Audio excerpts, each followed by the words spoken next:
Varginha, a quiet town nestled in the lush hills of Minas Gerais, Brazil. January 1996. At the time, it was known more for its coffee plantations and sleepy rural pace than anything else. Life here moved slowly, days marked by church bells, morning markets, and small-town chatter. That January, locals were still basking in the afterglow of New Year's celebrations. And with Carnival just weeks away, excitement hung in the air. But beneath that sense of normalcy, something unimaginable was about to unfold. It started just after 1:30 a.m. on the 20th of January, on a farm just outside of town. Eurico Rodriguez, a humble farmhand, and his wife, Aurelina Augusta, were awakened by an unusual commotion outside. Not the sound of thieves or machinery, but panicked, frantic cries from their livestock. The sheep were bleating wildly. The cows were stamping and mooing with terror. Something had frightened them. But what? Eurico pulled aside the curtain of their wooden bedroom window and froze. Hovering just above the pasture, suspended in eerie stillness, was a massive, cigar-shaped object. Metallic gray, longer than a bus. No lights, no sound, just floating. It didn't move. It didn't spin. It simply loomed in the sky, silent and chilling. The moonlight glinted off its surface.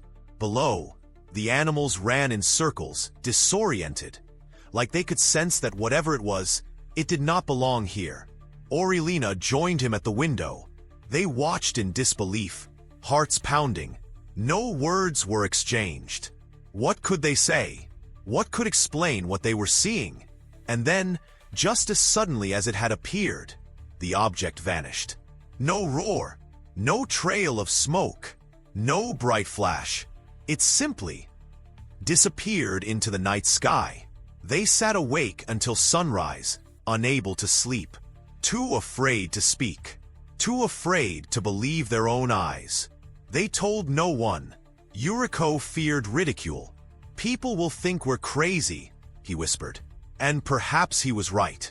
After all, who would believe a quiet farm couple claiming to have seen a UFO? But what they didn't know was that they weren't the only ones who saw something strange that day. Because later that afternoon, on the other side of town, 3 teenage girls would have an encounter that would not only make headlines across Brazil, but would forever embed the name Varginha into the history of UFO phenomena. And unlike Eurico and Aurelina, they would not stay silent. Later that very same day, Saturday, January 20th, 1996, the town of Varginha would witness an encounter far stranger and infinitely more terrifying than what Eurico and Aurelina had seen. 3 girls, all teenagers, were walking home as they did nearly every day. Sisters Liliane and Valkyria Silva, aged 14 and 16, were joined by their friend, Katia Xavier, a few years older and working part-time as a cleaner in the nearby neighborhood of Jardim Mandir. They weren't looking for trouble. It was broad daylight. The sun was still high. They chose to take a shortcut through an empty field and a small patch of woodland between their neighborhoods. Nothing they hadn't done before. But what they saw that day would change their lives forever. As they crossed a clearing, they stopped. Less than 7 meters in front of them, crouched against a low concrete wall, was something they couldn't quite make sense of. At first, they thought it was an injured animal, maybe a dog, but as they stepped closer, it turned its head. It wasn't a dog. Its skin was dark brown, almost oily. Its body was thin, almost frail. The head was disproportionately large, with what looked like 3 rounded protrusions, like stubs or horns on the top. But its most terrifying feature were the eyes. Blood red, large, piercing. They glowed in the daylight, and they were staring directly at them. The girls froze. Time seemed to stop. For a moment, they couldn't move, couldn't breathe.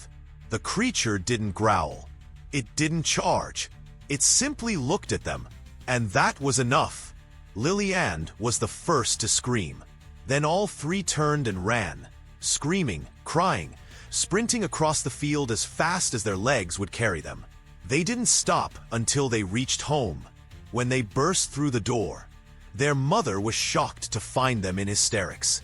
Their hair was soaked with sweat, faces red with panic, tears streaming down their cheeks. They were shaking, pale, in shock. It took minutes for them to even speak. When their mother finally asked what had happened, their answer was chilling. "We saw the devil." That night, the girls couldn't sleep. Their mother told neighbors. The neighbors told friends.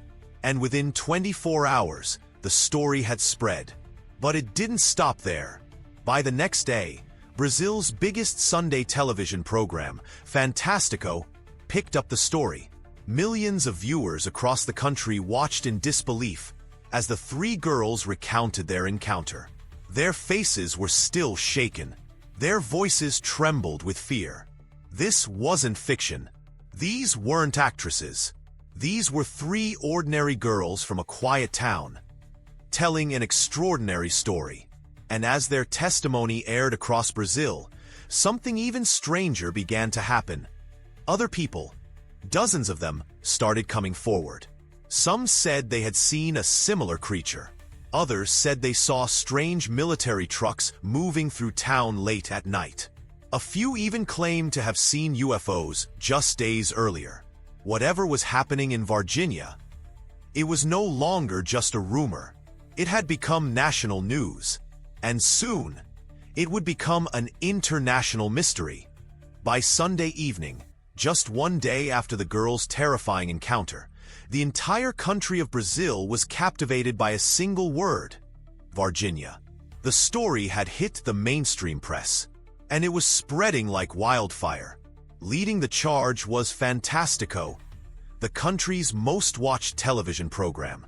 Millions tuned in to see raw footage of the three girls recounting what they had seen. They weren't seeking fame. Their voices shook. Their eyes were still wide with fear. And that authenticity hit home. The next day, the front pages of Brazil's newspapers screamed with headlines: "Extraterrestrial seen in Varginha. Girls encounter alien being. Government responds with silence." Within days, the story exploded beyond Brazil. International news agencies began dispatching correspondents to the sleepy town. UFO researchers from the United States, Europe, and beyond booked flights. Paranormal investigators flooded the streets.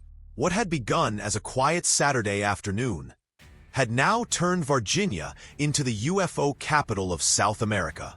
But while the cameras rolled and the reporters asked their questions, the town itself was spiraling into confusion.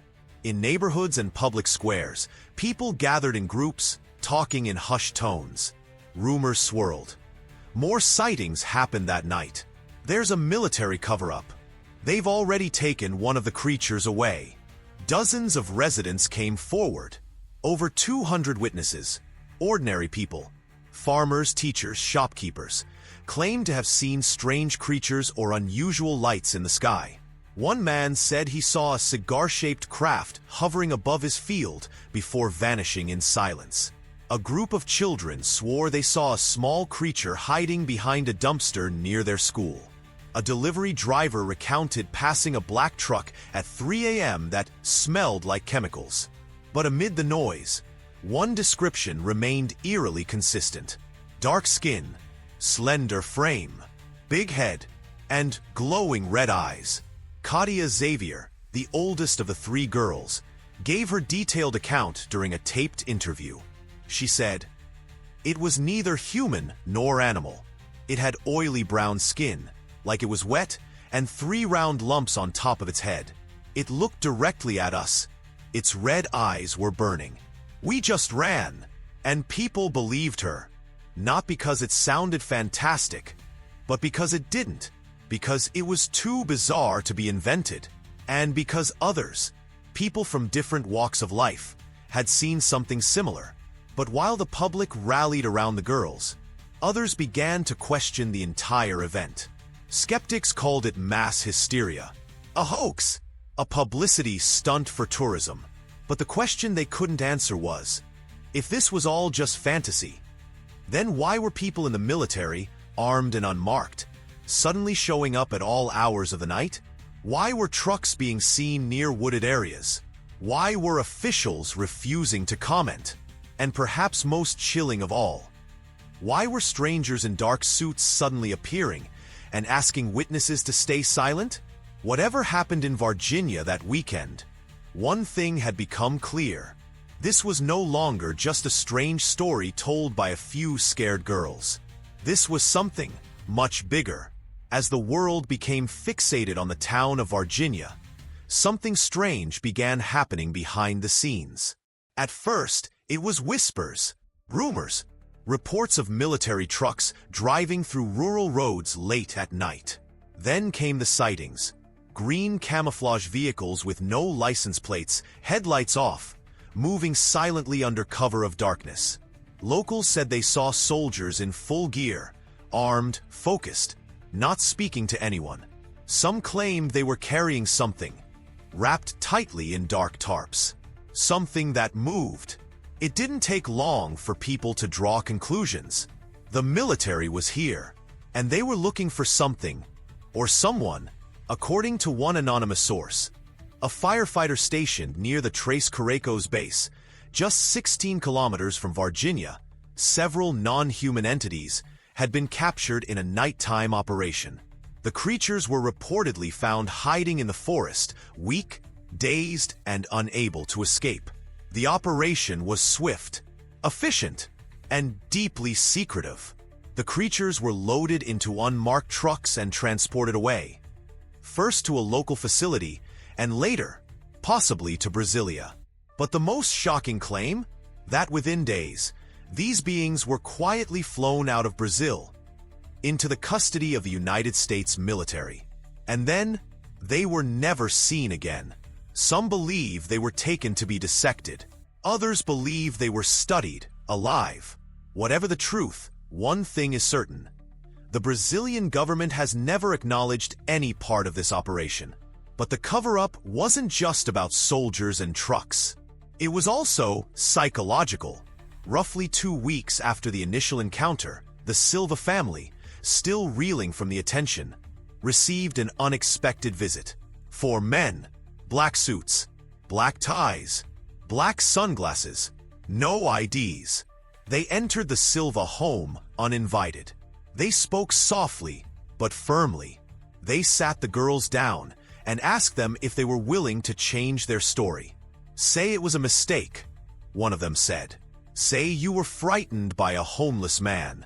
We'll make it worth your while. They placed a thick envelope on the table. It was filled with cash. When the girl's mother, Luisa, demanded to know who they were, the men simply smiled, stood up, and walked out the door. They left no names, no card, no trace. To this day, the family believes they were dealing with agents, but not the kind that protect you, the kind that make you forget. The classic Men in Black? Maybe, or maybe something even darker. Because as the days went on, more stories emerged, people being told to keep quiet, threats, offers, intimidation, and behind it all, a heavy silence from the government. If there was truly nothing to hide, why were so many being asked to forget? Why was the military involved at all? Why the secrecy? Why the fear? Whatever happened in Varginha, it wasn't just a case of mistaken identity. It was something that shook the very institutions meant to protect us. And now, that story was no longer just a local legend. It had become a cold, tangled knot of politics, secrecy, and fear. A knot the government had no intention of untying.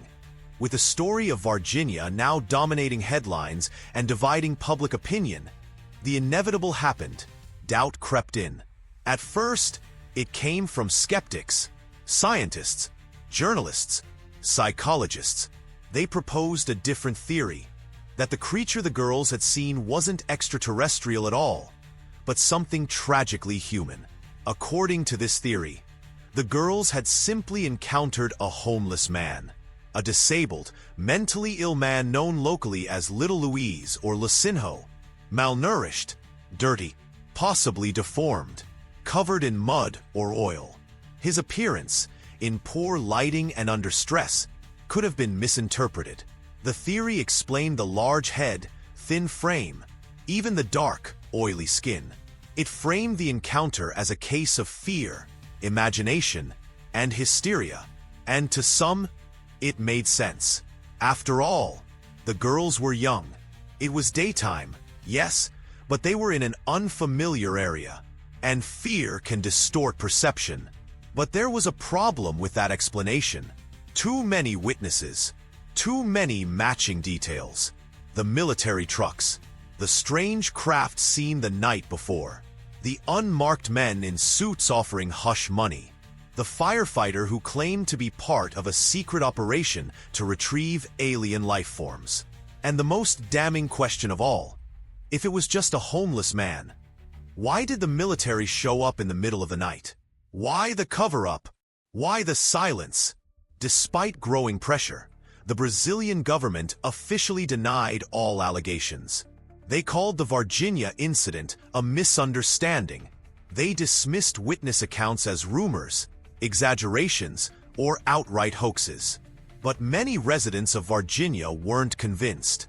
The silence to them wasn't a sign of nothing. It was the loudest signal of all. And then came the photographs.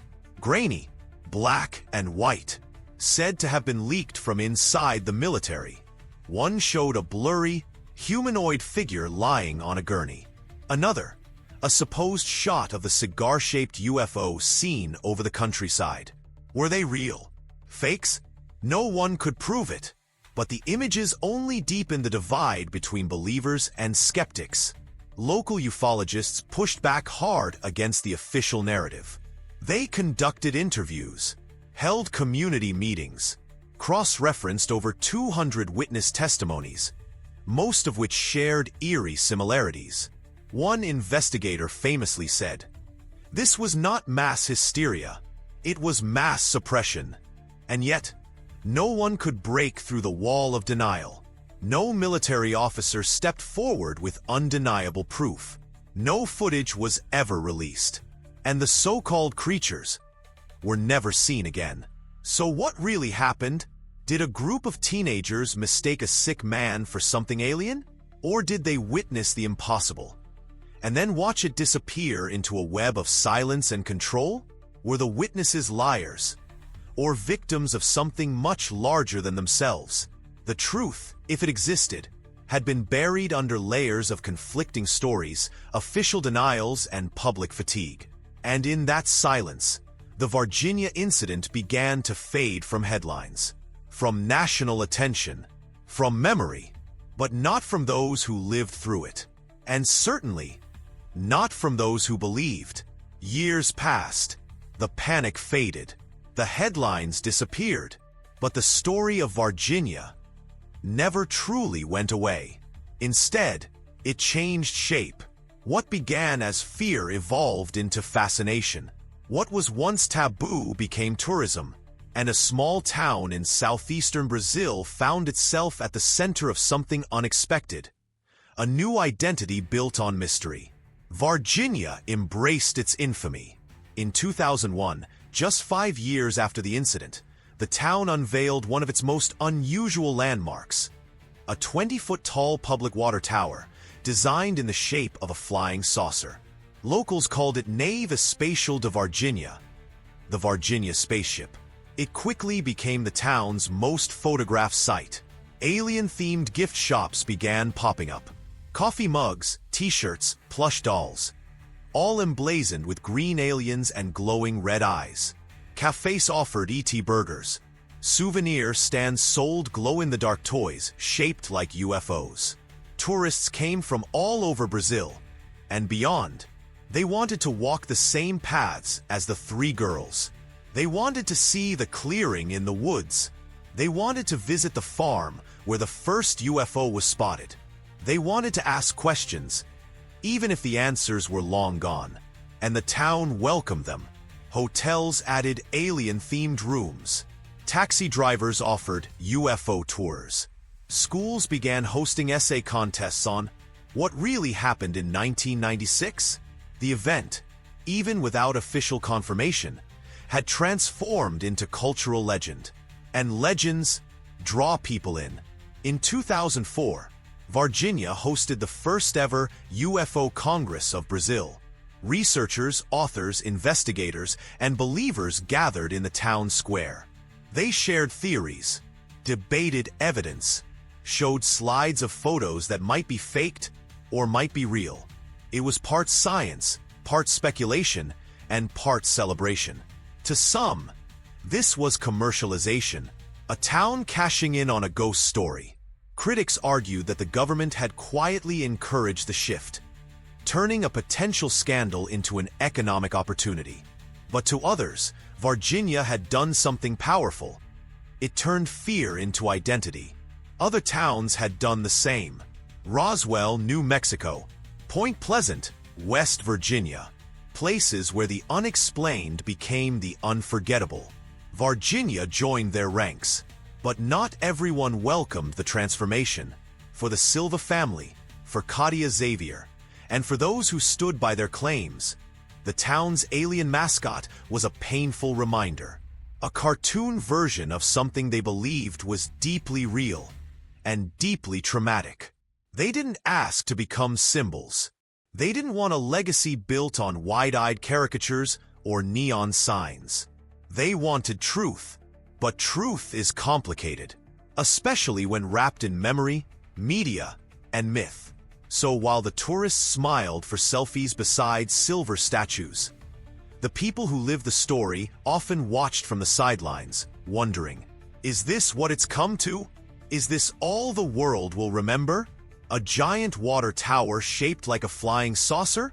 Because behind the quirky souvenirs and alien-themed festivals, there was still a story. A real one.